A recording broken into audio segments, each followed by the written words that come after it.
Voyons comment résoudre une fonction radicale. Commençons par l'interprétation graphique. Si on prend la courbe de la fonction suivante, f de x est égal à 2 racine de x plus 3 plus 4, on obtient le graphique suivant. Demandons-nous à quel moment la fonction est égale à 8. Donc, si je trace une droite à y est égal à 8 et que je cherche l'intersection entre ma courbe et ma droite, j'obtiens le point x est égal à 1. Nous pouvons aussi nous poser la question, que se passe-t-il lorsque y est égal à 4? Eh bien, on tombe sur le sommet.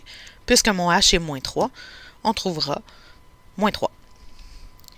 Et pour la troisième possibilité, disons, lorsque la fonction est égale à 2, eh bien, la droite en pointillé ne traverse pas la courbe. Il n'y aura aucun point d'intersection entre la courbe et la droite.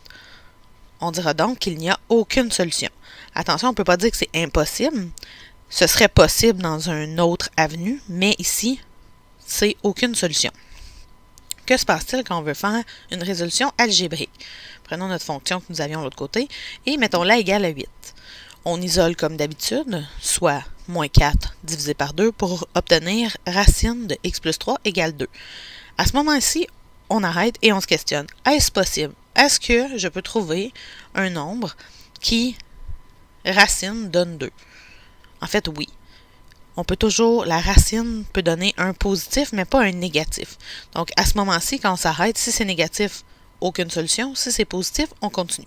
Donc, on élève au carré de chaque côté et on obtient x plus 3 égale 4 pour x égale 1. Prenons notre deuxième possibilité, soit lorsque c'est égal à notre sommet.